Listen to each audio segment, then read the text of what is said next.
భయ్యా విషయం ఏంటంటే నా పేరు రెహమాన్ భయ్యా, నేను రావణ్ ఫర్ యూ అనేటటువంటి యూట్యూబ్ ఛానల్ నడుతున్నా. నువ్వు ముస్లిం అయి ఉండి హిందూ పేరు పెట్టుకుని ఎందుకు నడుతున్నావు అని చెప్పి చాలా మంది పండితులు చాలా మంది నన్ను క్వశ్చన్ చేస్తున్నారు. వాళ్ళకి ఆన్సర్ ఏంటంటే ఒకసారి చూడండి.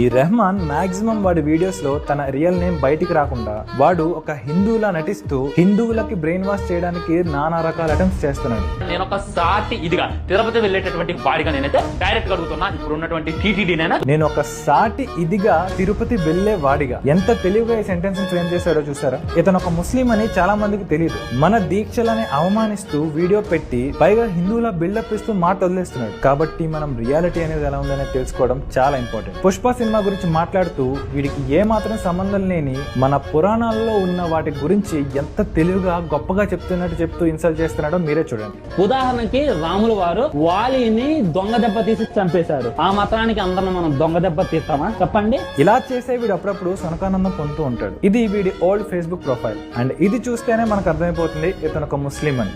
కాశ్మీర్ ఫైల్స్ నేను కూడా చూసిన. మీరు చెప్పండి, దాని చూడటం వల్ల మీకేమన్నా నాకేమన్నా ఉపయోగం వచ్చిందా? కాశ్మీర్ ఫైల్స్ అలాగే కేరళ స్టోరీస్ ఇవన్నీ కూడా క్రియేట్ చేయబడినవి అన్నట్టు పోర్ట్రే చేస్తున్నాడు. కానీ నిజం అనేది అక్కడ నుండి అతి కష్టం మీద బయటపడ్డ 700 హిందూ ఫ్యామిలీస్ కి తెలుసు. ఇది ఎంత దారుణమైన నిజమో అండ్ అప్పుడు జరిగిన మారణ హోమం ఎంత భయంకరమైనది. కానీ ఆ నిజాలని కవర్ చేయడానికి చాలా పెద్ద వాళ్ళు ట్రై చేస్తున్నారు. అందులో ఈ పిల్ల బచ్చాగాడు ఒకడు.